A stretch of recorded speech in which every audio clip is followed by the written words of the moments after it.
Life, as I knew it, began to change in college. I was an ambitious student, focused on laying the foundation for a successful career. Yet, amidst the lectures and late-night study sessions, I met someone who shifted the course of my life entirely. Jenny was magnetic, confident, captivating, and brimming with charm. Her presence seemed to light up every room she entered, and, against my better judgment, I was drawn in. Our relationship blossomed quickly. Between shared classes and endless conversations, I found myself imagining a future with her. At the time, I didn't notice the cracks, small signs that hinted we might not be as compatible as I believed. She had a sharp wit, an incredible smile, and an air of mystery that left me wanting to know her more. Little did I realize that same mystery would later unravel everything we built together. My name is Mike Wilson, and for years, I lived under the illusion that my life was flawless. But in a single evening, that illusion shattered completely. The life I cherished, the people, the memories, was either destroyed or teetering on the edge of collapse. Despite the devastation, I clung to a verse from the Bible for comfort. Time and chance happen to all, a reminder that life's twists and turns are beyond our control. I married Jenny Smith 3 months after college. For over 7 years, I never suspected her betrayal. Jenny and I met in college. She was stunning, blonde, green-eyed, and charming. She captivated me instantly, and we shared similar goals leading to marriage. At 5 8 inches and 190 pounds, I wasn't a movie star, but I had my share of attention. We became inseparable after meeting in a statistics class. Right before graduation, I landed a solid job, and our future seemed bright. A red flag I missed was Jenny's reluctance to introduce me to her parents. She was ashamed of their poverty, but I found her parents, John and Alma, warm and kind. They became like family to me after my parents passed. Despite Jenny neglecting them, I kept in touch, helped out when I could, and admired their generosity, despite having little. I started as a staff accountant at a large firm and earned a significant salary. 3 years later, after passing the CPA exam, I was promoted to department head with a 6-figure salary. Jenny was thrilled. We upgraded our home and lifestyle. Shortly after we married, Jenny had twins, Glenda and Mark. Initially unhappy, she adjusted and became a devoted mother. After 5 years at home, she returned to work as a legal assistant. I worried about potential infidelity, but her boss, Clem Flint, a loyal family man, kept the workplace professional. 6 years into our marriage, Jenny became restless. After snapping at Glenda over something trivial, she confessed feeling trapped and unfulfilled. She longed for more, travel, luxury, and freedom. She rejected my suggestion of counseling, claiming she wasn't crazy. Her moods created tension, but I believed it was temporary and stayed committed to our family. I devoted myself to our twins, shielding them from Jenny's instability. On weekends, I took them on outings. Jenny sometimes joined, but often stayed behind. The kids cherished her good moods, but preferred when she didn't come during her bad spells. Things briefly improved after a company picnic, but everything fell apart at the New Year's Eve party. Typically, we skipped such events, preferring quiet celebrations at home. This year, Jenny insisted on attending, claiming she wanted to dance, though she rarely enjoyed it. At the party, I was surprised to see our boss, Brad Colson, who usually only attended the summer picnic. Brad had met Jenny at that picnic, but his presence at this event was unusual. Soon after we arrived, Brad asked Jenny to dance. She danced several songs with him, but declined when I asked, citing fatigue. Yet, when Brad returned, she enthusiastically danced 5 more songs. As midnight approached, I realized Jenny had been with Brad most of the evening. I searched for her, wanting to kiss her at the countdown. To my horror, I saw Brad pulling her into a kiss. Furious, I stormed over, shoved Brad, and shouted, "Leave my wife alone, you fool!" The room fell silent as everyone stared. No one had ever spoken to Brad like that, but I didn't care. My heart raced, my face burned, and though I wasn't a fighter, I was ready to confront him. Brad, however, just smirked. "Jenny, let's go home," I demanded, reaching for her hand. She pulled away. "Mike, I'm sorry," she said, taking Brad's hand. "I'm going with him. Just tonight. We'll talk tomorrow." I was stunned. Brad and Jenny left together, leaving me humiliated as the crowd watched. Without a word, I left and went home. My world shattered. The next morning, New Year's Day, I woke with the worst hangover of my life after crying, drinking, and barely sleeping. I raged internally, plotting revenge against Brad, convinced he had manipulated Jenny. Still, I loved her and hoped we could fix things. I rehearsed what I'd say when she returned, assuming counseling would be involved. But doubts crept in. What if she didn't come back? Panicked, I rushed to pick up our kids, Mark and Glenda, before Jenny could. At IHOP, while they ate pancakes, I jotted down plans for reconciliation and a potential divorce. Returning home, I was relieved and disappointed to find Jenny wasn't there. Then I noticed a message on the answering machine. It was Jenny saying she needed time to think and was going on a business trip with Brad as his temporary secretary. Her excuse was nonsense. It was clear Brad wanted her, not a secretary. I tore up my list for reconciliation. The pain of betrayal hit harder than anything I'd ever felt.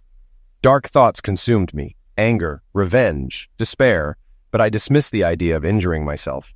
I loved my kids too much to abandon them. As my mind spiraled, another question haunted me. Were Mark and Glenda really my children?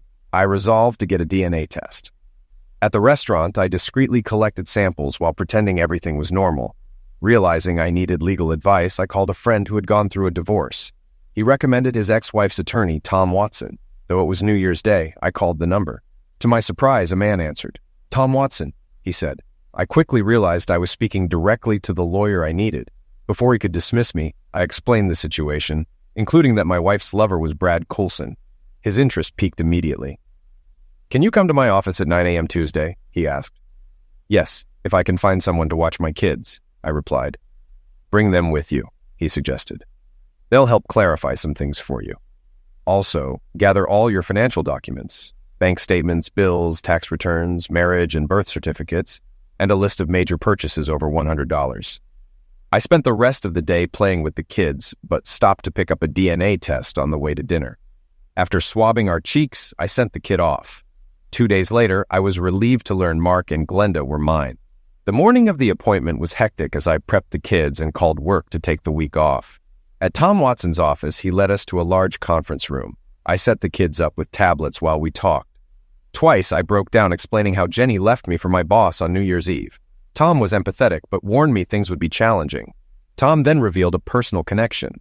His cousin, Abby, was once married to Brad's brother, Joe. Joe cheated, left her, and Brad's lawyers crushed Tom in the divorce proceedings when he was just starting out. However, Tom had since dedicated himself to family law and vowed to fight for me. "Brad will throw his team at us, but I'll give it my all," he promised.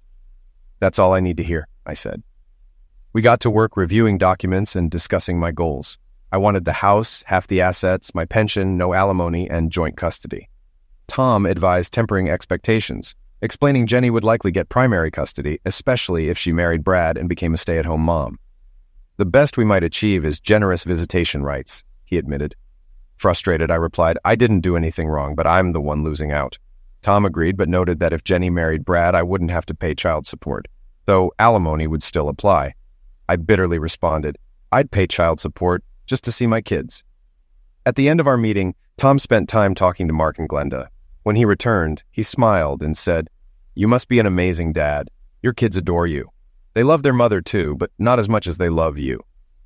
His words gave me a sliver of hope in an otherwise dark time.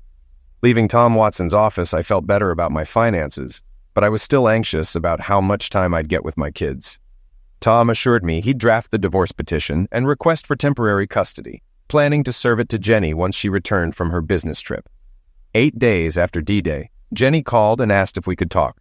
I agreed, making arrangements for the kids to be elsewhere. As expected, Jenny wasn't looking to reconcile, and though it hurt, I knew our marriage was over. When she arrived, I made her wait before opening the door. Trying to stay calm, I walked past her without saying a word and grabbed a beer. When Jenny asked about the kids, I kept my cool and replied, "So now you're worried about them?"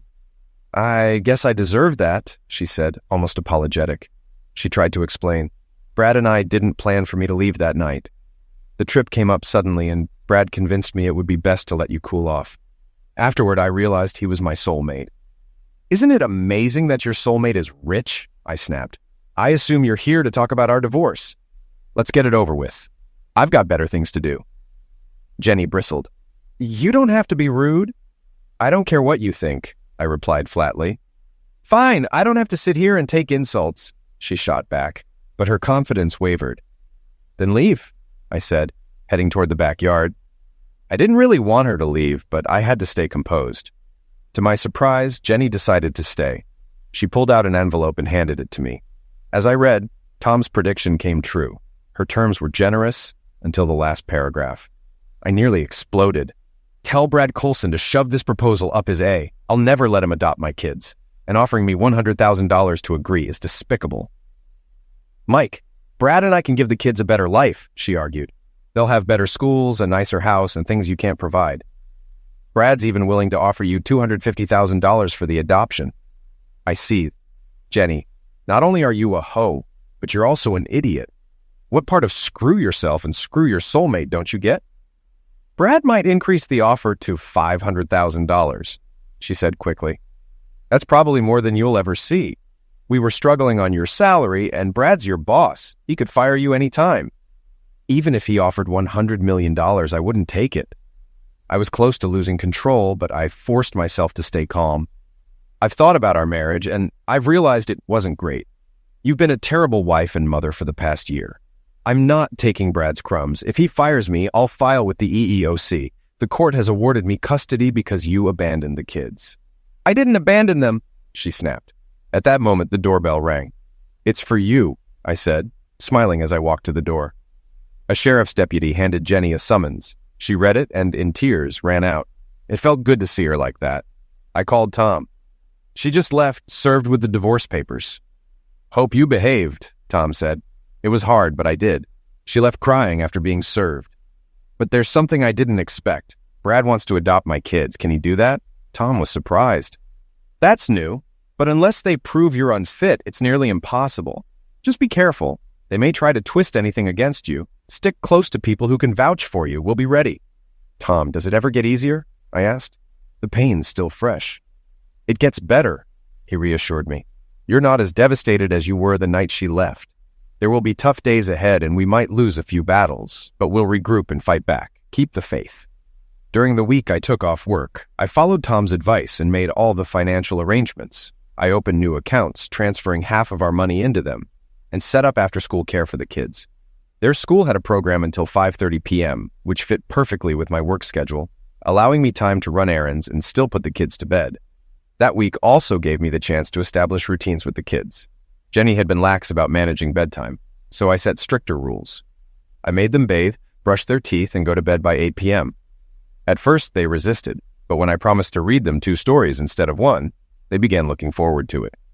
Our bond grew stronger, and surprisingly, they didn't ask about their mom too often. But one day, Mark asked, "Will Mom ever come back?" I didn't want to hurt them, but I couldn't lie. Your mom has found someone else she likes better and wants to live with him. She also wants him to be your new daddy. Both kids cried, and I quickly reassured them, no matter what, I'll always be your daddy. That calmed them down, and they hugged me tightly. On Saturday, I took my children, Glenda and Mark, to their riding lessons. Even though their mother, Jenny, hadn't seen them in over a week, they were thrilled to see their instructor, Miss Darla. Darla, who owned the horse farm, was an exceptional teacher. Glenda adored horses, while Mark, despite his initial hesitation, had surpassed his sister in riding skills. When I arrived, Darla greeted me with a question. "Where's Mrs. Wilson?" she asked. "We're getting a divorce," I replied. Darla's expression shifted to concern. "I'm sorry," she said. "I didn't mean to intrude." "It's okay," I reassured her. "I just hope the kids can keep attending lessons. Right now I have custody, but Jenny will probably get primary custody, and I'll have visitation. I'll fight for joint custody, but it doesn't look promising." "Why do you say that?" she asked. I sighed. "Jenny plans to marry her wealthy lover, Brad. She'll be a stay-at-home mom while I'll be scrambling for babysitters. On top of that, I work for Brad, and I'm pretty sure he'll find a way to push me out of the company." Darla's brow furrowed. "That's Brad Coulson, isn't it?" "Yeah. Do you know him?" I asked. "I haven't met him, but I've dealt with his lawyers," Darla said, her voice tinged with bitterness. "They tried to take some of my land next door. They filed so many motions I couldn't afford to fight anymore. In the end, I gave up the land in exchange for them covering my legal fees. It was a sour experience, and I've been hoping Brad would get his comeuppance." "I feel the same way," I admitted. "Brad's an idiot, but Jenny chose him. Honestly, I'd love to see the day when both of them get what they deserve." Darla gave me a curious look. "What will you do if Brad fires you?" "I've started a side business as a tax preparer and bookkeeper," I explained. "I have a few small clients, but it's not enough to support us yet." Once the divorce is finalized, I'll probably have to sell my house and move into an apartment. It's not an ideal setup for running a business, but I'll make it work. If you can match what I'm paying now, I'd be happy to give you my accounting work, Darla offered. I can't ask that of you, I protested.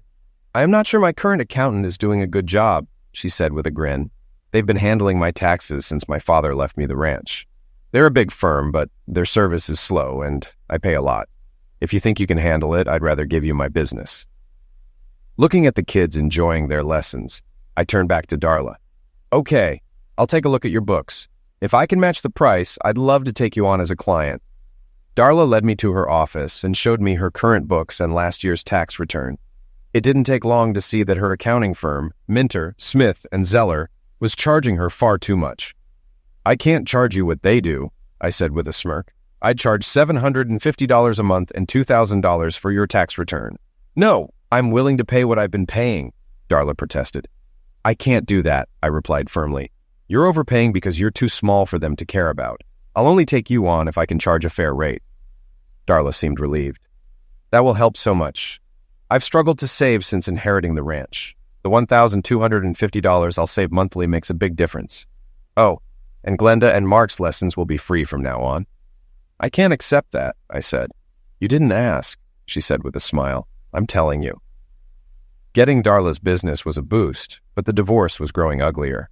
Each week, photos of Brad and Jenny appeared in the paper, flaunting their happiness while I struggled. Adding to my misery, I couldn't figure out how to strike back. My life felt like it was falling apart. 2 weeks after D-Day, my day started well when Harvey's Hardware called to hire me for accounting work, but it quickly turned sour. At work, I was fired. It wasn't unexpected given the awkwardness since the New Year's Eve party, but it still stung. Conversations had stopped when I entered rooms, and now Brad was pulling strings to ruin me. Tom began preparing a wrongful termination case with the EEOC, warning me it could take years. Meanwhile, he issued a press release about my firing, which reportedly angered Brad. Later that day, Tom informed me that the judge had granted joint custody. This meant the kids stayed in the house, and Jenny had the option to live there too. Thankfully, she declined and instead picked the kids up daily, leaving me to retrieve them in the evenings. This arrangement was a nightmare.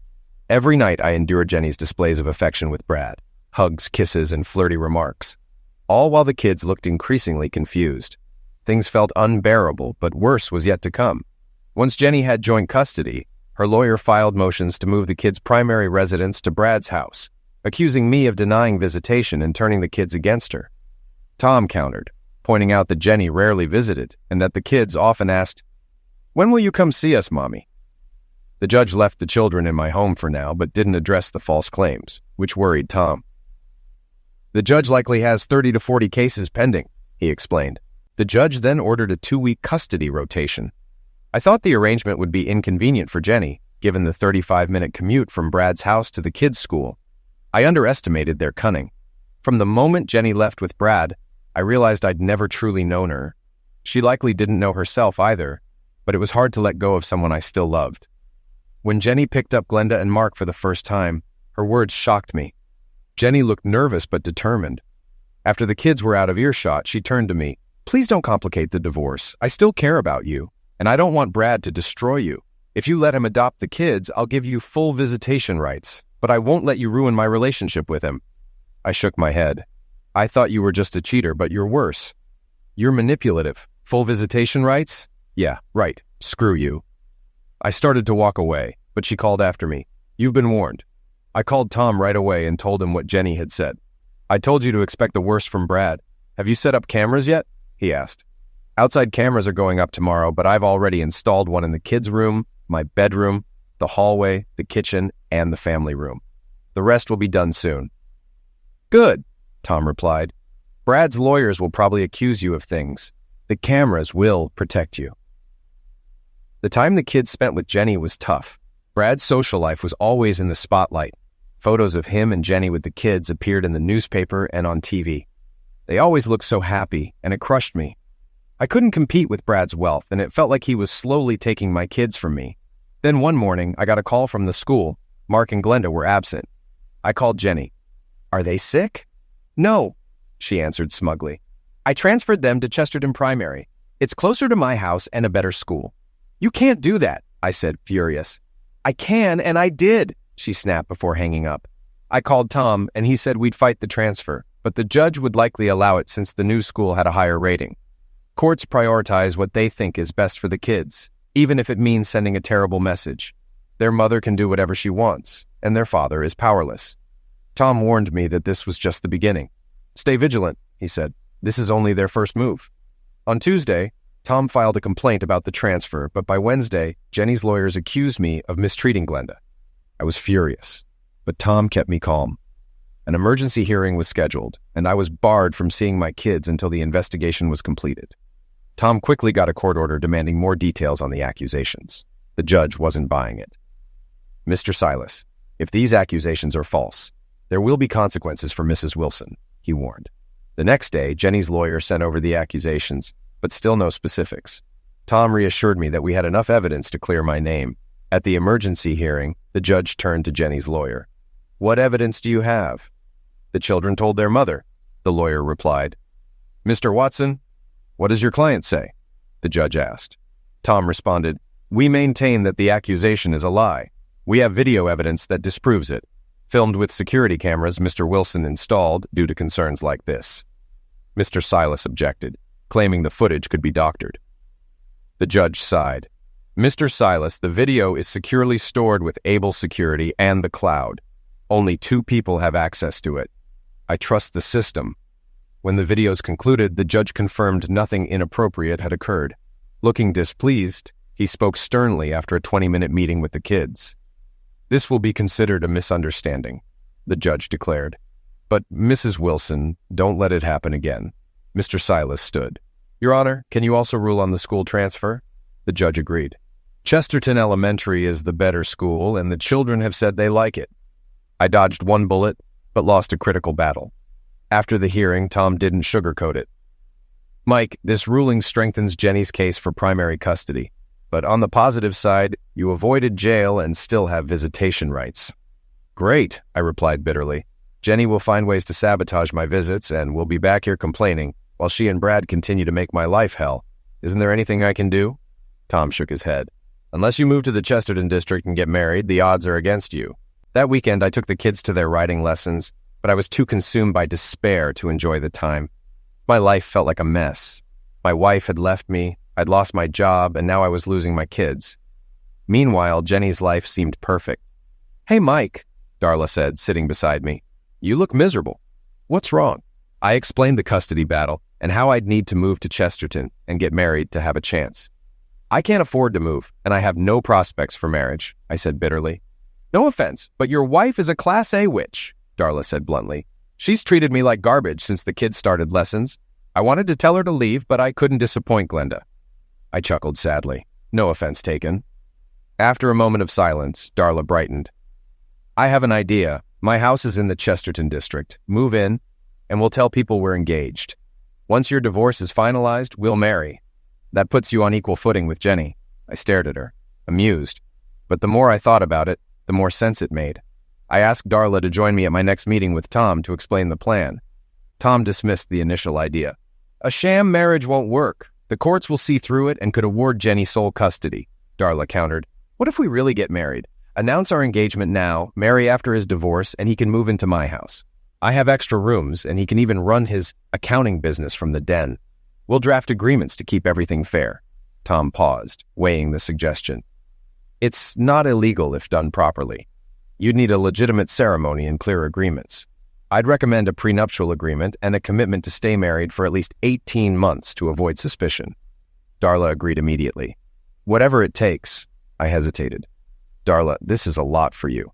"It's worth it to mess with Brad," she said with a grin. 8 weeks after D-Day, we signed all the legal documents. The agreement was clear. We'd remain married for at least 18 months, keep our pre-marriage assets, and split any earnings fairly. I paid rent, which was considered my contribution to household expenses. Darla seemed thrilled, and I realized she hated Brad as much as I did. The next day, Darla and I applied for a marriage license at the courthouse. We had blood tests done and then waited for the final custody hearing. Tom filed for joint custody while Jenny's lawyer pushed for sole custody. Meanwhile, Jenny and Brad announced their wedding plans, with lavish details appearing in the society pages. I wasn't invited, of course. At the hearing, my nerves were on edge, though I felt somewhat equal to Jenny and Brad. I knew, however, that the court's decision wouldn't necessarily be fair. Jenny's lawyer, Mr. Silas, began by criticizing me. Mr. Wilson is unemployed, struggles to pay bills, and doesn't live in the Chesterton district. We are also concerned about his mental state. Tom immediately objected. Do you have evidence of that? The judge asked. Mr. Silas admitted he didn't. He then switched tactics, stating that Jenny and Brad planned to marry, and Brad's home was in the Chesterton district with substantial means. Therefore, Mrs. Wilson should have sole custody, he concluded. Tom rose and corrected the record. Mr. Wilson is financially stable and has started his own profitable accounting firm. He's living in the Chesterton district with his fiancée, Darla Lamson. We request joint custody. Jenny and Brad looked stunned, and I felt a rush of confidence. After talking to the kids for about 20 minutes, the judge returned. Making custody decisions is difficult, but after speaking with the children, they want time with both parents. I'm granting joint custody. The children will spend 2 weeks with each parent starting this Sunday. The transfer will happen no later than 2 p.m. every 2 weeks. The judge finalized the divorce in 30 days, and everything would be split 50-50ths. Jenny and I would each receive $6,000 from the sale of the house. As we left the courtroom, I felt triumphant, but I kept my cool. I hugged the kids, then approached Jenny and Brad, who were angry at their lawyer. Sorry to interrupt, I said with a smirk, but I just wanted to confirm when I can pick up the kids 2 weeks from Sunday. Brad growled, but I brushed him off. Jenny sneered. You're marrying Miss Piggy to get joint custody. I shot back. And you're marrying your grandfather, you little crap. Brad lunged at me, but I dodged him. Jenny pulled him back, and Mr. Silas intervened, warning Brad that attacking me could result in sole custody for me. At that moment, my kids clung to me, shouting, Don't hurt our daddy. Jenny tried to calm them. It's okay, kids. Daddy and Mr. Coulson were just playing. Let's go get ice cream. Before they left, I turned to Jenny. I'll be there at 2 p.m. 2 weeks from Sunday. She gave me a look, but I didn't respond further. At the scheduled time, I picked up the kids, and we went to a movie and dinner with Darla. Brad's lawyers couldn't cancel anything, and the kids were thrilled to be with me at Darla's ranch. They loved riding horses and cooking with Darla, things Jenny could never manage when we were married, even boiling water. A month after the judge's ruling, Darla and I got married at the courthouse with the kids there. Darla's best friend stood in for her, and Tom stood in for me. After the ceremony, I kissed Darla, and she looked overjoyed. A week later, Jenny and Brad's wedding was all over the society pages, but it was the smiles on my kids' faces that really struck me. It wasn't fair, but as weeks passed, Tom's prediction that the pain would fade didn't come true. Even when the pain wasn't as sharp, my nights were filled with loneliness.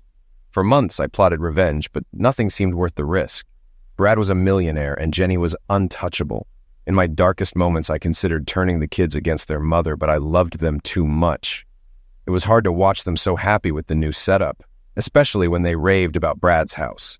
Pool, hot tub, game room, tennis court, and mini-movie studio. About 3 months after the divorce, Jenny started manipulating the kids.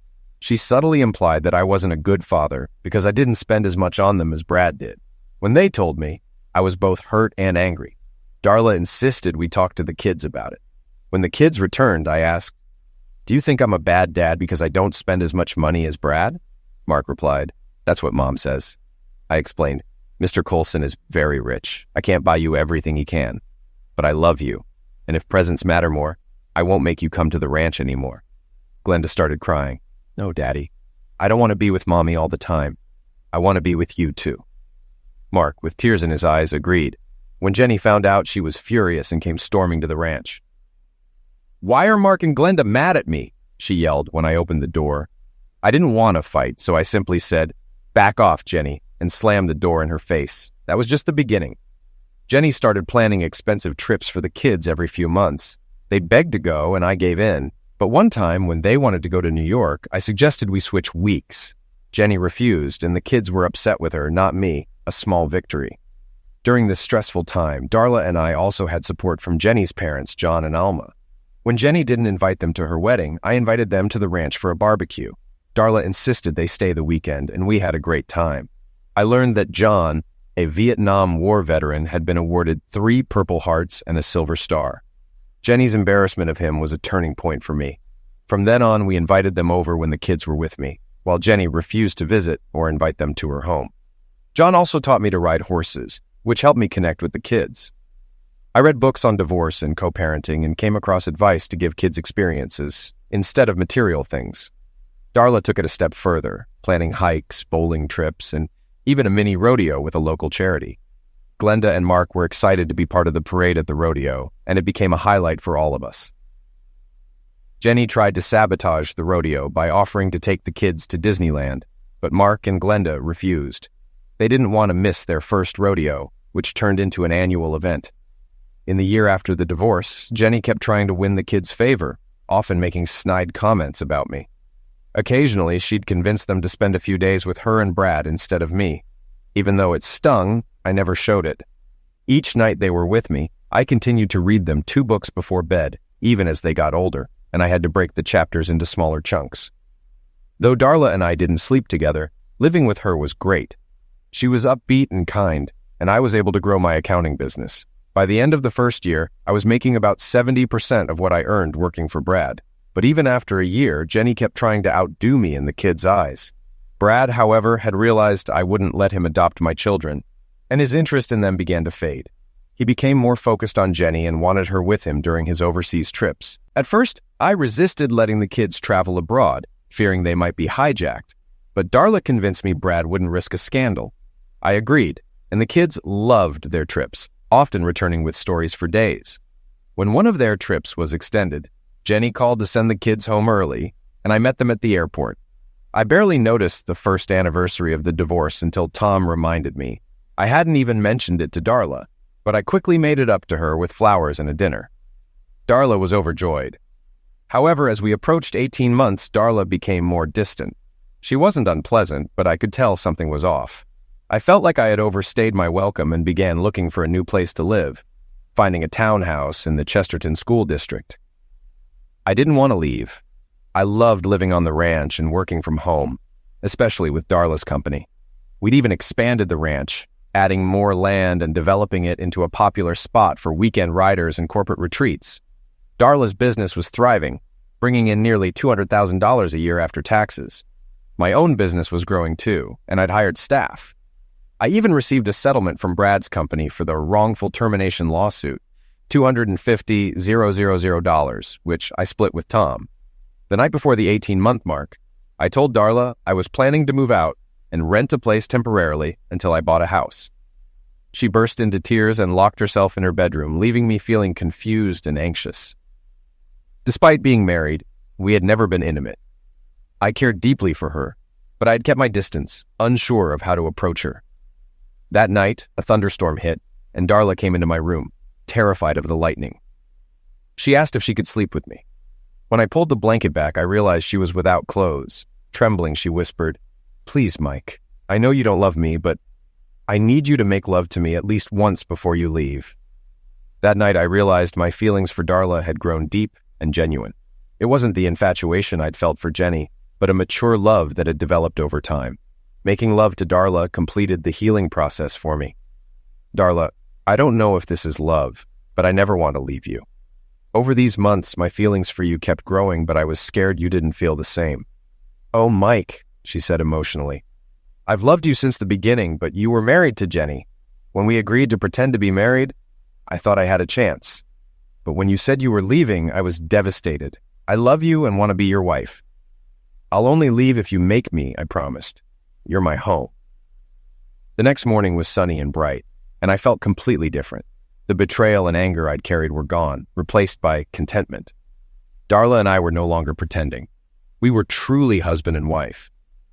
When I suggested a honeymoon, Darla surprised me by choosing Montana. Her father had always spoken fondly of working on a ranch there, inspiring him to buy their Texas ranch. We spent 2 weeks exploring Montana and staying at a working ranch where Darla got ideas for her own property. The best part was the nights we spent together, deepening our bond. When we returned, the kids were thrilled to see us, but shared their unhappiness. While Jenny and Brad were traveling in Europe, they had left the kids with a strict nanny who wouldn't let them swim or do much beyond school and homework. When Jenny picked them up, I offered to take the kids if she needed to travel again. "The custody agreement is clear," she snapped. 2 weeks here, 2 weeks there." I called Tom for advice, and he suggested waiting to see if it happened again. 6 weeks later, it did. When I called the kids, they told me Jenny and Brad were away for another week. Tom filed to modify the custody agreement, and Jenny was furious. "Hell will freeze over before I agree to any changes," she fumed. In court, her lawyer argued that the custody agreement had been working for 2 years. Tom countered, explaining that allowing the kids to stay with me during her trips would be in their best interest. The judge agreed. "It makes no sense to deny the children their father's company when the mother is away," he ruled, granting the modification. It was a significant victory, ensuring the kids would have more stability and time with me during Jenny's frequent travels. For the first time, it felt like things were truly falling into place. I was shocked by the judge's swift ruling in my favor, but Jenny's furious glare warned me trouble was ahead. "Why are you such a pain in the A?" she snapped in the hallway after the hearing. "Jenny, I don't get it. You're gone, so why can't the kids stay with me? It's better than sitting with that drill sergeant of a nanny you hired." "Screw you, Mike," she hissed, storming off. I turned to Tom. "What's her problem?" "She hates losing control and fears the kids might love you more than her," he replied. Years later, Darla and I had 2 children, Wendy and Stephen. Glenda became like a second mom, and Mark was a protective big brother. Time flew by, and Mark and Glenda spent most of their time with us. Jenny and Brad often traveled, leaving the kids behind. Jenny's contact with her parents dwindled to rare dinner visits, while we invited John and Alma over almost every weekend. They were like family to me, and I loved hearing John's stories about his life in Vietnam service. It pained me that Jenny ignored her parents, but any attempt to talk to her about it was met with hostility. I occasionally followed Jenny and Brad in the social pages, and the kids enjoyed seeing their mom in the news. I had once expected their marriage to fail, but it didn't. According to Glenda and Mark, Brad was kind to them and showered them with gifts. 8 years after the divorce, Alma passed away from cancer. She spent her final days at our ranch, and we buried her in the family cemetery.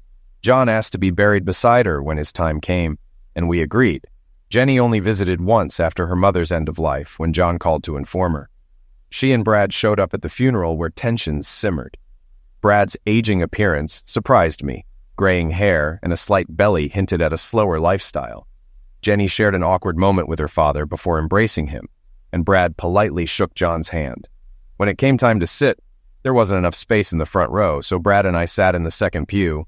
He grumbled about it, but Darla silenced him. Minutes later, Brad left the service in a huff. Afterward, John invited Jenny and Brad to the ranch for the burial and meal, but they declined, claiming they had a plane to catch. Later, I asked Darla what had happened during the service. She chuckled. "Brad was mad you were in the front row with Jenny. I told him the world doesn't revolve around him. I think I had offended him." 2 weeks later, Brad retaliated by attempting another land grab. His lawyers discovered a clerical error regarding 10 acres of Darla's ranch that had once been a separate parcel and lacked a tax assessment. Brad paid the taxes owed and demanded ownership through legal channels. It was clear Brad wasn't done stirring trouble. Darla was upset about Brad's demand for the 10 acres, even though the land was mostly swampy and rocky. She asked if she should just sign it over. "Absolutely not," I said firmly. "Brad's being a bully because you stood up to him. His claim is baseless." As expected, the court sided with Darla, ruling the county was responsible for the tax error and should have first notified her. The court also limited the back taxes to 5 years. Afterward, I didn't see Brad much, and Jenny became increasingly absent from her kids' lives due to Brad's growing travel schedule. Over time, Glenda and Mark spent about 9 months a year with us and started to dislike being at their mother's house. The turning point came when news broke that Brad had filed for divorce from Jenny after catching her cheating with billionaire Thad DeMont. Thad was younger and wealthier than Brad, which explained Jenny's actions. Darla and I found the situation ironic. After Jenny married Thad, she moved out of the Chesterton School District, and Glenda and Mark lived with us full-time. Shortly after Alma passed away, I convinced John to sell his house and move in with us. Darla hired him to renovate the ranch, and together we expanded the house to include a dining area for ranch workers and a larger office for my business. Brad, ever petty, tried to block our building permit but failed. John oversaw the construction, completing most of the work himself. About a year after Jenny's marriage to Thad, she filed for divorce again. Rumors swirled that Thad had cheated on her with an 18-year-old, and later I learned the truth. Thad had married Jenny just to spite Brad. Karma, it seemed, had caught up with her. Life moved on, filled with gratitude for Darla, our family, the ranch, and my thriving business.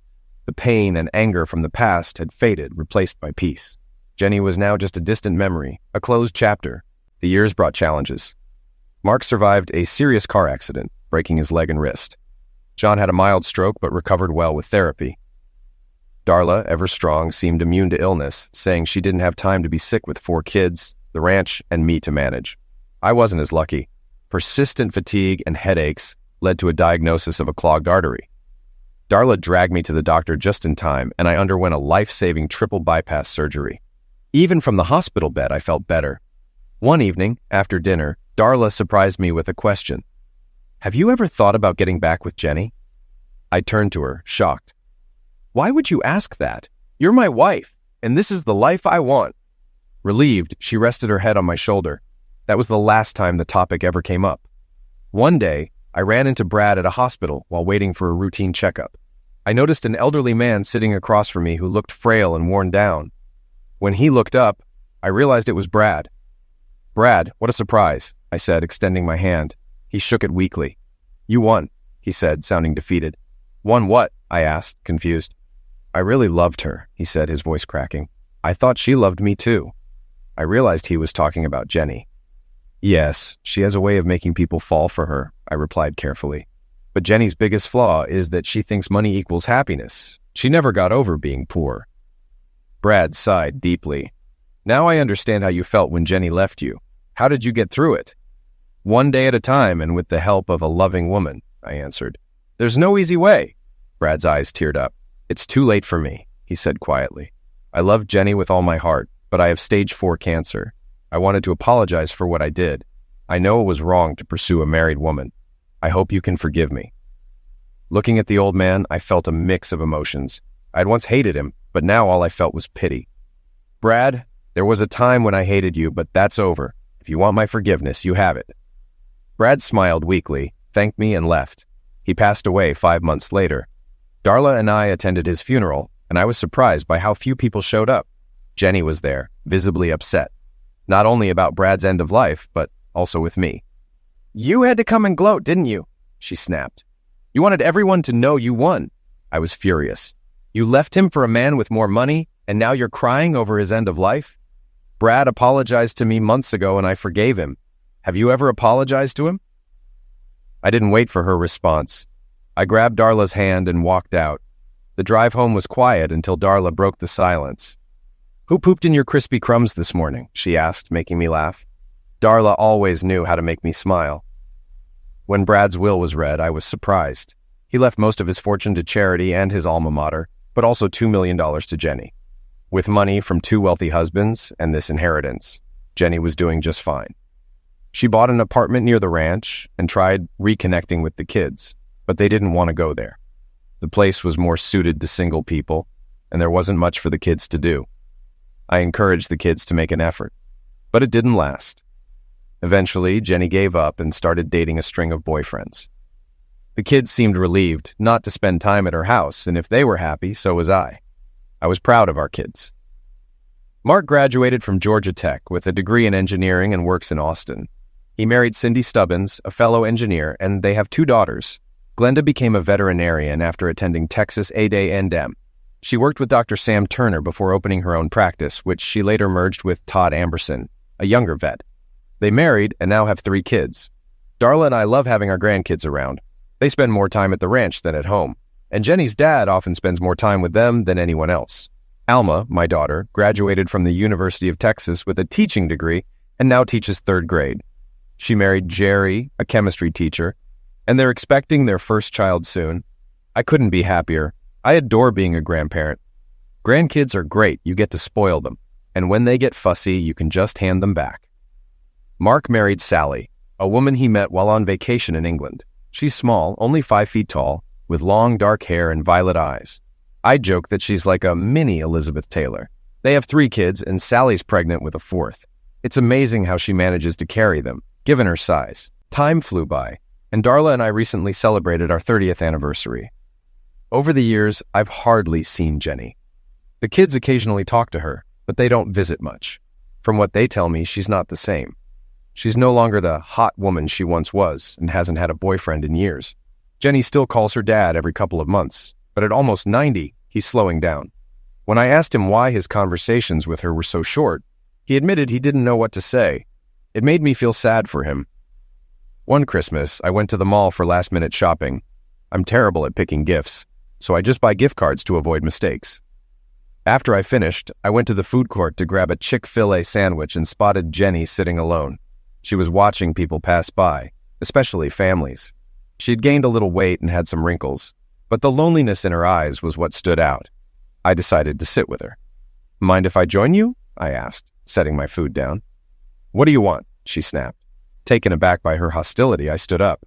"I don't need anything. Just wanted to say hi. I'll find another table." Jenny softened. "No, I'm sorry. The holidays bring out the worst in me. Please sit." I sat down, feeling a mix of emotions. After a long pause, she spoke. "Christmas shopping?" I asked. "No," she replied. "I haven't done that since Brad and I divorced. Now I just send checks, and the kids appreciate it, especially for the grandkids' college funds." "Sounds like they're grateful," I said. She nodded, watching a couple with a stroller. "They send thank you notes." "So what brings you here? I thought you didn't care much for shopping." "I just wanted to be around people," she said. "Everyone in my house is away for the holidays." I felt a pang of sympathy, but quickly dismissed it. "What about Christmas? You're not going to sit alone in your apartment?" "Of course not," she said bitterly. "I have reservations at Chez Francesca and a movie with Tom Hanks." "No, you're coming to the ranch," I insisted. "The kids, grandkids, and your dad will be there. You'll have a good time." "I can't," she said. "I'd be an inconvenience." "Nonsense," I replied. "It's settled. If you want to see the kids open presents, be there by 7 a.m. dinners at 3, but come when you like." Jenny looked conflicted, but I stood firm. "You're coming." Darla wasn't thrilled when I told her. "Why invite her?" she asked, clearly uncomfortable. I hugged her. "Is my wife jealous?" "Stop it, Mike. This is serious. She'll make everyone feel awkward." Jenny said the same thing, I said, but I couldn't let her spend Christmas alone. She's their mother, Darla. It's Christmas. John overheard and smiled. "I'm glad you invited her. She's still their mother." On Christmas Day, Jenny didn't show up, not for the presents or dinner. By then, I'd figured she wasn't coming, and I noticed John was downcast, sitting quietly. I sent my youngest granddaughter, Christy, to play with him, knowing it would cheer him up. Soon he was on the floor playing Candyland with her. Around 5:30, I was surprised when the doorbell rang. To my surprise, it was Jenny, dressed as if she were going out to dinner. "Hi," I said, a little surprised. "I was starting to give up on you." "I still think it might be a mistake," Jenny said, uncertain. "No, not at all," I reassured her. "You missed dinner, but we'll have dessert soon. I can heat up leftovers if you want something to eat." "No, dessert sounds great," Jenny replied as I welcomed her inside. I called out, "Hey, everyone, look who's here. Jenny's here for dessert." The grandkids immediately rushed over, eager to include her in their game. Mark and Glenda gave her hugs and wished her a Merry Christmas. And to my surprise, even Darla hugged her. The evening went smoothly from there. Jenny was a bit nervous at first, but as she realized everyone was comfortable, she began to relax. It was nice to see Jenny and her father talking and laughing together. Despite her calmness, it was clear she was still unsure about being in Darla and my house. As for me, I couldn't help but observe Jenny. She was still attractive, but I was surprised I didn't feel anything for her beyond her being the mother of my kids. After the grandkids settled down, the adults decided to use the hot tub, though none of us were interested in getting in at 34 degrees. John gave it a try, but quickly returned, saying you'd have to be crazy to sit in a hot tub in that cold. We all gathered around the fireplace, drinks in hand, with the Christmas tree lights twinkling. For a while, we sat in silence watching the fire. I noticed tears rolling down Jenny's face. "Are you okay?" I asked, surprised by the tears. "I'll be fine," Jenny replied softly, wiping her eyes. We didn't comment on it and let the silence continue. A few minutes later, Jenny spoke up. "I almost didn't come. I was afraid I'd just confirm what I already knew. I've made a mess of my life." "You're being too hard on yourself," Darla said, reassuring her. "I've seen pictures of you and Brad. You loved him. Same with Thad. Not every marriage works, and half of them end in divorce." "I did love Brad," Jenny said, wiping her tears. "And I still loved you, Mike." but I loved his money and power more. We were good together for years, but I let him drive a wedge between me and my kids. As he aged, he had health issues, and I started cheating on him before I even started dating Thad. Her voice cracked as she continued. I saw the same pain in Brad's eyes that I saw in yours, Mike. I suspected Thad was cheating from the start, and when I caught him, he just laughed and told me he only married me to spite Brad. That's when I realized how you and Brad must have felt. I paused before responding. After I was done with Thad, I swore off marriage. I just wanted to enjoy life. So I had a series of meaningless affairs. That was as close as Jenny came to an apology. She drained her glass, stood up, and said, I need to go. John and I tried to convince her to stay, but she refused. We walked her to the car where her father hugged her tightly and told her he loved her. Jenny's tears flowed again, but she wiped them away. Before getting into the car, she gave me a big hug and said, Thank you. Then Jenny left. I don't know what the future holds for us. It seems Jenny regrets many of her choices, but whether she'll reunite with her family is up to her. The house feels quiet now, with only the occasional crackle from the fire. I couldn't help but feel sorry for Jenny, seeing the sadness in her.